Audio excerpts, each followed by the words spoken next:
What's up, guys? We're doing something different today. It's Thanksgiving. It is Turkey Day. It's a day to be thankful, and I am thankful. I'm thankful for you guys. I'm thankful for you watching this video. I'm thankful for my fans. I'm thankful for my subscribers. I'm thankful for my patrons. You guys help keep this channel going, and you support me, and that is amazing. You guys watching these videos every single week, I'm thankful for you guys. Thank you for everything that you do. But I am not thankful for some of the movies that I have to watch for this channel. That's right. We're counting them down today. We're going to do the top 12, the Dirty Dozen, worst horror movies that I have watched for this channel. That's right. We're sticking to the horror timelines. If it appeared in a horror timeline, is it eligible for this video? We're not going to do the sci-fi. We're not going to do the comedy or the superhero stuff. Maybe they'll get their own video another day. But right now, horror timelines. And rule number 2, this one might be controversial. We're only doing one movie per franchise. Otherwise, it's all going to be Amityville movies. Maybe a Camp Blood. But almost all Amityville movies. They're all terrible. If you want to know what are the worst Amityville movies, just go watch the Amityville timeline. You will see. But we're going to focus it out and keep it a little bit more broad here. We're going to focus on one movie per franchise and see which ones are the worst. Let's count them down! Coming in at number 12 is the Leprechaun remake from 2014. The worst part of this one is that I'm not sure that it would be anywhere near this list if it wasn't called Leprechaun Origins. If this movie was simply titled, I don't know, Short Killer Monster in Ireland, I'd just write it off as the bland, boring, uninspired, and completely unoriginal horror film that it is. But instead, no. I'm putting on a list of worst things I've watched.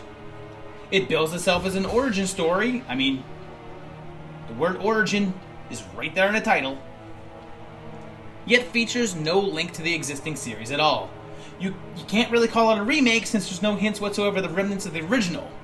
You can, I guess, call it a reboot if you want, which is probably the closest to reality, although if you take what everyone enjoyed about the original series, which was a killer wisecracker played by Warwick Davis with a sense of camp and silliness, this movie has no camp, no silliness, no wisecracking, and more egregiously, no Warwick Davis. Now, Leprechaun Returns proved that you can make these without Willow, so I guess that at least excuses that part. So I have no idea why that they thought anyone would be interested in a dull plot of teens in the woods stalked by a silent monster that just kills them with claws like any other generic monster in the woods movie.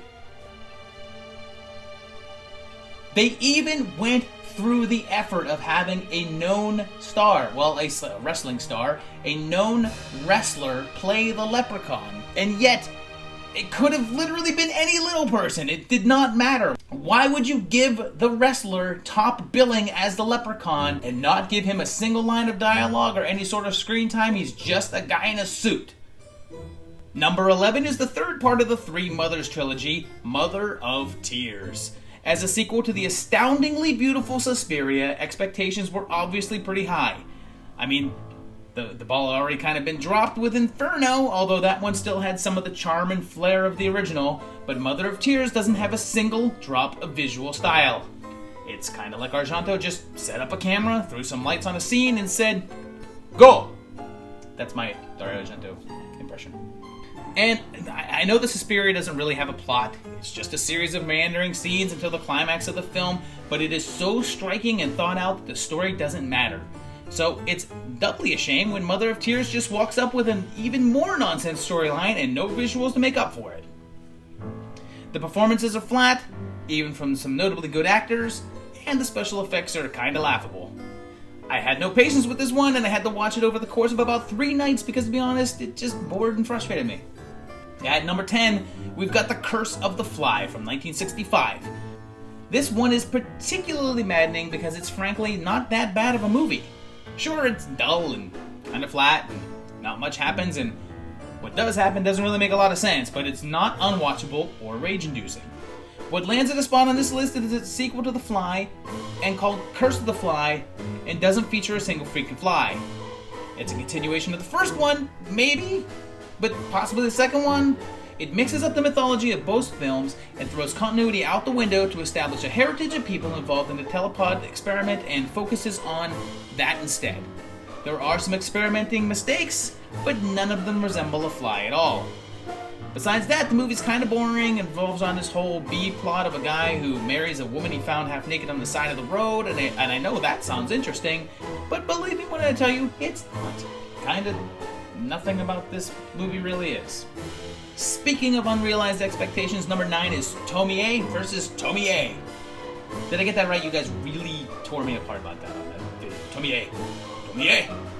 The Tomie series is about a girl who constantly resurrects, and I guess separate parts of her can reform into a whole new version. So this movie promises to pit one against another. And we get that for approximately 3 minutes. Most of it is the same kind of slow events that happen in every other entry in this series, and doesn't even get remotely interesting until the final 10 minutes or so, when at least we get a guy being exploded out of. Out of a frustrating film series with a few entries that could have gone on this list, this one is another that shows up based on what might have been. The premise of an unkillable girl going up against an equally unkillable duplicate sounds cool, and maybe we'll get to see that one day. But that day is not today. Number 8 is The Children of the Corn Genesis, and I would have thought that a Children of the Corn movie would have been higher up on that list, so that just tells you what we have coming up next is no joke. This one stands out among the others by having a nonsensical intro that really doesn't tie into the rest of the movie, a really slow midsection involving a stranded couple and this weird creature that they stay with, and a telekinetic kid in a barn. The kid doesn't show up until the movie's almost done, when we get a really disappointing finale, and there's really nothing in this one to connect it to the rest of the series, or even be a Children of the Corn movie for that matter. They shove in a vague reference to the preacher worshipping he who walks behind the rose, and then they just let it go with that. Thanks, movie. Thanks for nothing. Okay, we're at number 7, and this is when things are going to start to get really rough. I know how you guys feel about the Puppet Master series, and I have a feeling that you're all expecting Puppet Master vs. Demonic Toys here, but surprise! That's not it. That one's bad, but Corey Feldman as an old man is just too hilarious for me not to enjoy, so no, sorry, it's Puppet Master Legacy. This one's on here for being a complete cop-out of a movie and frustrating on every level. After setting us up for a new Puppet Master calling the shots in part 4 and 5, and then switching gears for the weird Curse of Puppet Master, and then giving us a prequel with Retro Puppet Master, we're next handed this clip show assortment of clips from all of the previous films strung together with a single location wraparound segment. They attempt to tie up loose ends of the previous series, like telling us what happened to Rick from 4 and 5, and guess what? If you liked that character, they killed him. Off screen. There's just some bickering back and forth, and if you're marathoning these movies, you get really annoyed having to see everything that you've just seen again, and then it just abruptly ends. A very abrupt ending. There's no finale, no payoff, no nothing. I have no idea how much of a budget it had because it's probably about 15 to 20 minutes of new footage in one location with 2 actors, and everything else is recycled. I guess if you've never seen a Puppet Master movie and you want to know the whole story in one 90-minute bite, here you go, but it's not a movie in the slightest. And again, if you've already watched the previous bunch, it is just a freaking chore to get through. So I guess the Wrong Turn movies have their fan base and people seem to like them, although I'll admit that with the exception of part 2, I find them all pretty bad. Some of them are bearable, but I don't think I'd ever rewatch them, but there's one in particular that makes me angry. And even this series' defenders, I'm sure, will agree with me. Of course, I'm talking about Wrong Turn 6 Last Resort, coming in at number 6. This one throws away pretty much everything from the previous films with the exception of including the 3 inbred killers. It screws up the series' timeline, throws in an offshoot clan of upper crust nobles in a castle? I mean, this series is about inbred hillbilly killers, and now we're in a castle. Every single character is annoying in this movie, and usually with a lineup like that, you're rooting for the villains to win and kill them in a cathartic kind of way. But the boys are even more annoying than anyone else in the movie, so you end up rooting for one thing. The credits. I have never cheered so loudly for a character in my whole life than this scroll of names. To top it all off, it's painfully slow moving, so you have plenty of time to spend with characters you don't care about at all. There's some fairly distasteful rape stuff in this one too, and oh no! I said rape stuff is bad, so I'm gonna get called an SJW in the comments. Kicking off the top 5 is Sleepaway Camp 4. Remember what I said about Puppet Master Legacy? Well, multiply that by 5 for this one. Again, we're set up as being a continuation of the series, and instead, we're given an insane amount of flashbacks and clips from all the previous films. Apparently, this one wasn't completed, so they padded the runtime with flashbacks, and when I say padded the runtime, I mean they added an hour or so of flashbacks to the previous film. If you remove those, there's only about 10 to 15 minutes of movie here, and what there is the most amateurish and ridiculous experience that you'll ever have, except for what you're about to see in the next 4 inches on this list. Everything takes place in the woods, so it's easy to shoot because it might as well be in the director's backyard, and he includes lots of footage of the actress just laying about in her bikini, as if that's supposed to distract you enough from the hell that you're watching. Again, I guess if you've never seen a single Sleepaway Camp movie and you just want to catch up, you might be able to sit through this, but why the hell would you?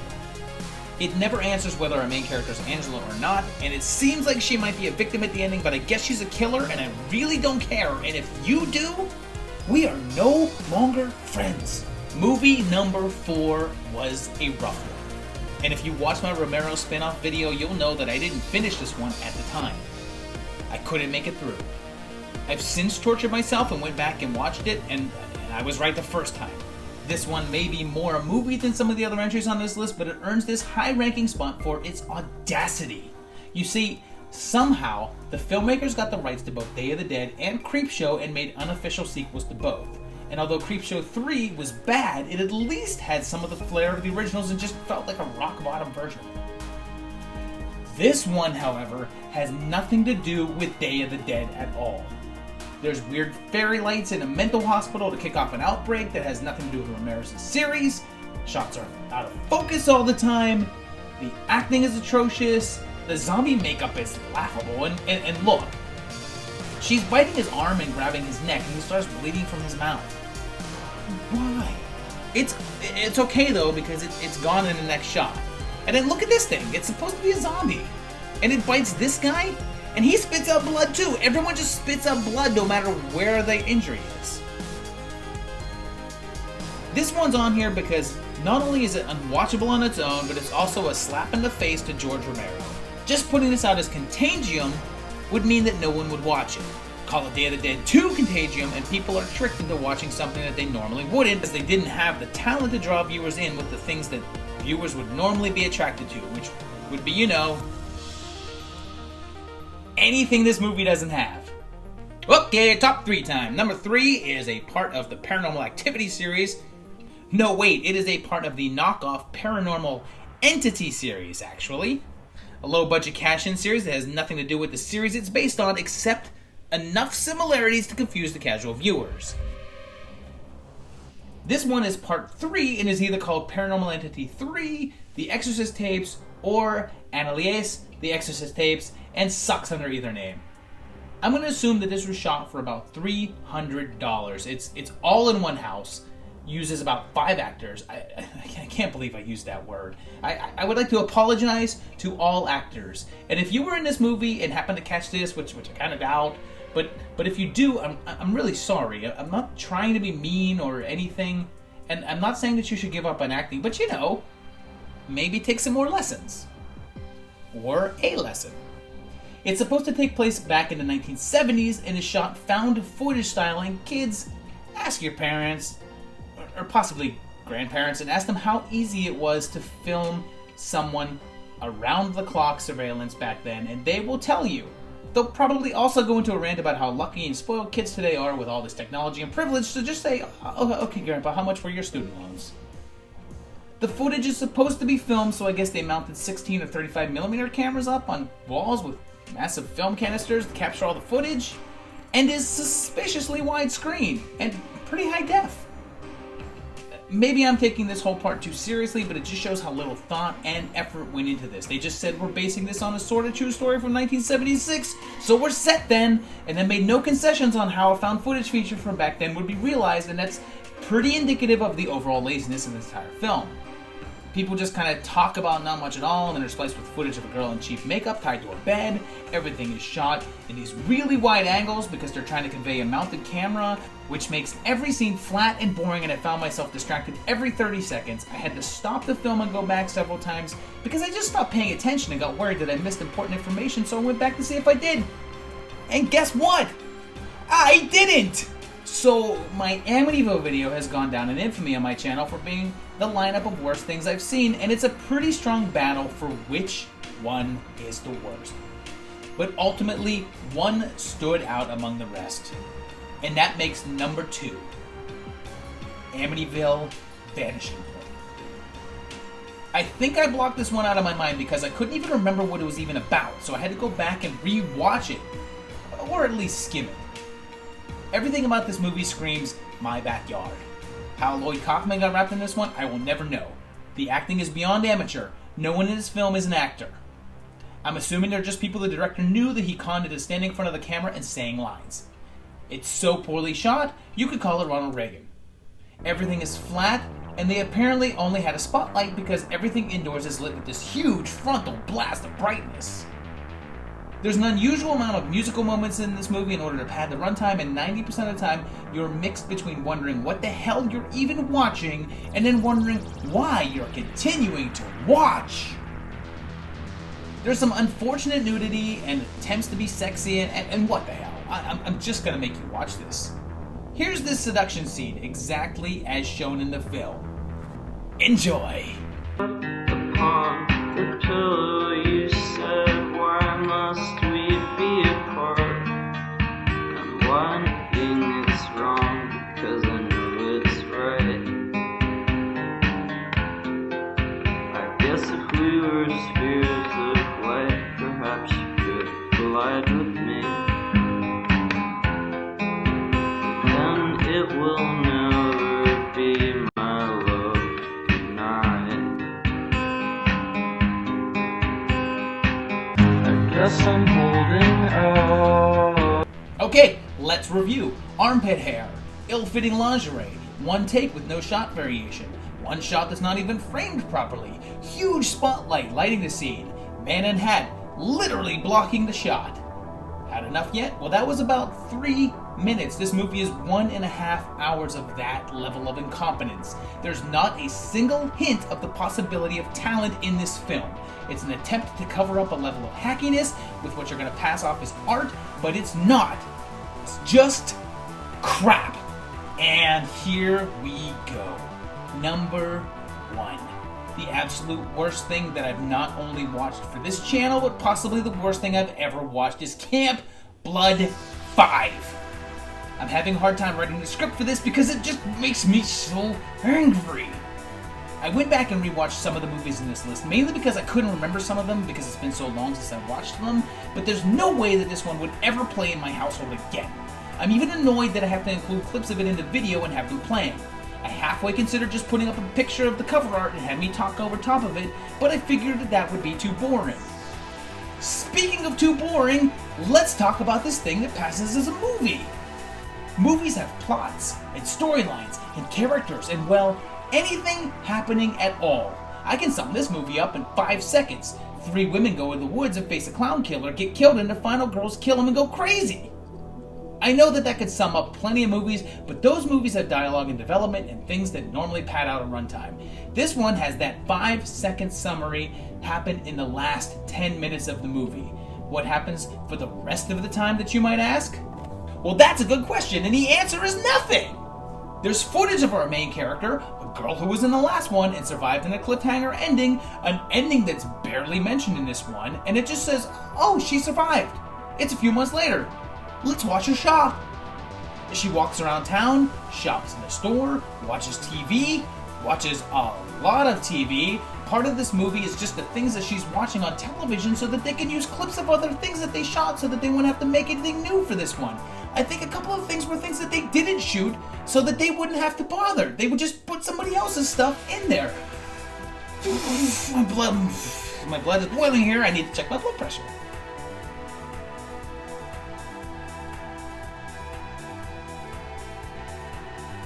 Okay, back to it. There's no defending this one. Normally there's some good stuff in just about any movie for random fans to like. I've had people comment that they didn't mind Wrong Turn 6, or that Contagium wasn't as terrible as they thought it was gonna be. Horror fans are probably the most forgiving fans out there. I mean, I'll defend Exorcist 2 until the end of the time. It's a terrible movie that I just can't get enough of watching. But this one, there was no defending it. There's not one thing in this film that someone could look back at and say, hey, well, that part was okay, because it's not. And if you're out there saying, well, I didn't think it was that bad, well, then your name is Dustin Ferguson. That's right, I see you, Dustin. Who, by the way, also edited number 5 on the list, Sleepaway Camp 4, and has the habit of putting out bargain basement knockoff sequels of old horror flicks.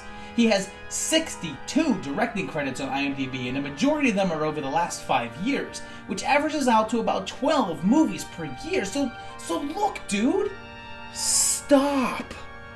Take the money spread out over those 12 movies, pool it together and hire some actual talent. Take some time with the script and directing and camera and see what you get. If there's any filmmaking ability there at all, let it breathe, let it grow, or just stop. So there you have it. 12 movies. I just said the word movies, but you know what I mean. 12 things that were really horrible to watch. If you're curious about any of these movies, stop it. There's really no reason to watch them. There's a lot of movies out there that are so bad they're good, and you watch them and it's just like, oh, that was really terrible. But it was still kind of fun to watch. Troll 2 comes up in mind. That one's actually really fun. Exorcist 2 is another one. I love watching that movie. It's terrible, but it's fun. None of these are even remotely fun. They're boring. They're terrible. They're bland. Nothing about them is worth watching. I was so angry thinking about this list and making it. It just makes me want to make more movies, because if these are getting made, there's got to be better things to make. And if these guys can get a movie made, I just got to get out there and shoot something. I would love to make another movie. Maybe it's about time to get back into it. But in the meantime, thank you for watching this video. Thank you for supporting this channel. Thank you for everything. It's Thanksgiving, so we should be thankful. We should be thankful that we have movies to watch at all. I'm thankful for these movies, for at least for existing. I'm not thankful for having to watch them, but I'm thankful that there's movies. Thank you again for watching this channel. I hope you've enjoyed this video.